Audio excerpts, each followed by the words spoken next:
Hi, I'm Haley. Welcome. So today I want to talk about something that can be a little sensitive, a little touchy, um, something I've never really talked about too much outside of my home. So, have you ever had trouble not only with maybe cravings, but with feeling hungry all the time? Do you ever feel like you're just a bottomless pit?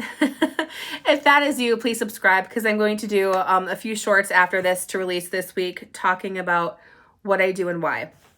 So about 22-ish years ago, I was diagnosed with PCOS, but no one talked about insulin resistance at that time. You know, a lot of these things we're hearing more and more about. And I want to say I was probably, I don't know, maybe in my later 20s when I had really started to hear about that. And I didn't quite understand it. And to be honest, I don't understand all the science behind it now. I just kind of know what I have to do to take care of myself. Well, my husband a couple weeks ago had said that he was just having some trouble. I think he said mainly like after lunch. Like he would eat lunch and then not much time would go by and then he'd feel hungry. Well, I do that a lot. Like after dinner, I'll have, we cook healthy in this home. We're mostly gluten-free. We'll have a good balanced dinner. And then 20 minutes later, I'm like, okay, did I even eat dinner? Like for real. And people are like, oh, you're fat. Oh, lose weight. Oh, just stop eating, blah, blah, blah. Yeah, okay. If it was that easy, wouldn't everybody do it? Like if people are talking to you like that, I'm sorry. People are miserable and that's just mean. Our bodies go through real things. And so, of course, my alarm flags are up for my whole entire, not only my gut health, but like my metabolic system. This is, part of this could be your metabolic system screaming. Well, insulin resistance is so hard. Now, if you caught my video, I released a video last week called My Biggest Mistakes with PCOS. And a big part of that video was listening to everyone. Now, that being said, I'm not giving medical advice, not giving dietary advice. I'm just yapping. So I had went to 3 different medical professionals. And do you know how many opinions I got? 3. How many suggestions I had? 3. How many plans I had to go home with? 3. How many diet plans did I have? 3. Want to guess how crazy I was going? Like I went to them confused. I went to them looking for help. I went to them seeking something and nothing was adding up. So I would get the second opinion and then I'd have a whole nother one. Then I would get the third opinion. And I'm like, okay, nothing's working for me. Well, I had come across someone I knew was selling like a meal thing.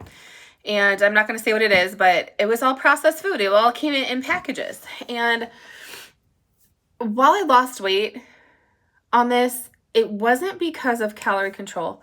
It wasn't because of portion and all this stuff. It was because I was eating like 6 times a day. And no, I had lost probably, I don't know, good 40 pounds. And I was doing good. And time went on and I found a berberine supplement. Catch my berberine video if you haven't. I'll link it to this. Berberine is amazing. I lost an additional 18 pounds in January of 2021 on this berberine. And it was really doing my body good. So I went to a medical professional and he was muscle testing me and I was talking about eating 6 times a day and all this stuff. And he knew I lost all this weight. And he was like, what are you doing? And I'm like, what do you mean? What am I doing? And he's like, why are you eating 6 times a day? And I said, it's not like it's 6 meals. Like at that time, I was eating like 1,200, 1,300 calories. I was active. I was doing great. And most importantly, my body felt great. I felt good. I felt like I think I was supposed to feel. But what did he say? I was doing it wrong. And he's like, you have insulin resistance. And every time you eat, you are tapping into your pancreas. Basically, it's releasing insulin. He's like, you're doing all these terrible things for your body. And I'm like, no. So I didn't even pay attention to that my body felt great. I didn't pay attention to anything I was thinking about the weight loss I had had.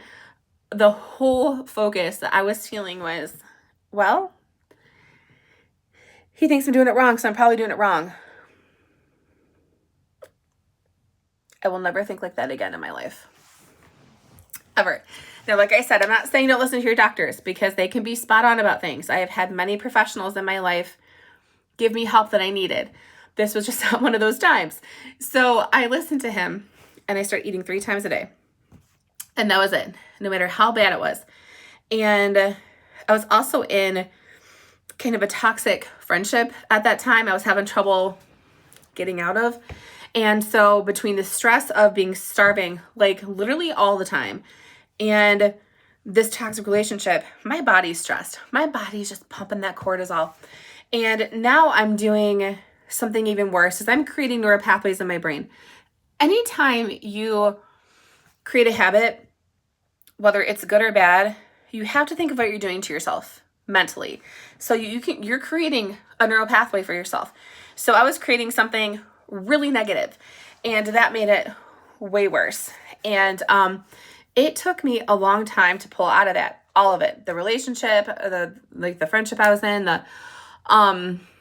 with that doctor I don't see anymore. And by the time I got out of everything, I was broken, a mess. I am still recovering. So just the other night I had dinner, and I was like, oh, dang it, I'm hungry. But I didn't do what I was supposed to do. I didn't eat my small meals during the day. So I'm not saying this is what you have to do, but I'm saying if this is you, if you are struggling, this could help you. So what we're doing is, for breakfast, we're eating protein. It's typically eggs. There's other proteins. Sometimes I eat chicken. Like, I don't go off of what society says breakfast is. I've had salads for breakfast. It's chicken, it's vegetables, it's healthy. You know, don't let society tell you what to do. So I have protein and typically a fruit. And that fruit, yeah, it's carbs. Yeah, it's natural sugars. But you know what? It gets me through. So I know, okay, I'm going to eat in like 3 hours, 2.5, 3 hours, whatever it is. Because I do try to get enough of a fasting period for my PCOS, because that's what works for me. And then I'll have more protein and probably some more fruit. Then for lunch, I'll have a bigger salad or some chicken, or I like bread. I don't cut out a lot of stuff if it's not damaging to my body. Like, I don't eat food dye, I try not to eat gluten, things like that. But I will eat some gluten, especially certain breads. Sourdough, I love sourdough. I'll cut a piece of sourdough in half and put some tuna on there. Works for me. I don't gain weight either. And so, I don't feel bad. And then a couple hours later, I might have a handful of nuts. A couple hours later, maybe a hard-boiled egg, whatever. Maybe that's probably dinner time, actually. But you get my point. I'm breaking it down because my body is being consistent. I'm not taking these long periods where my body is getting stressed. And it's not like I'm sitting here thinking about, okay, what am I going to eat and all this stuff. It's just that when my body's off like that, with that insulin resistance, you physically feel it. And if you have it, you know what I'm talking about.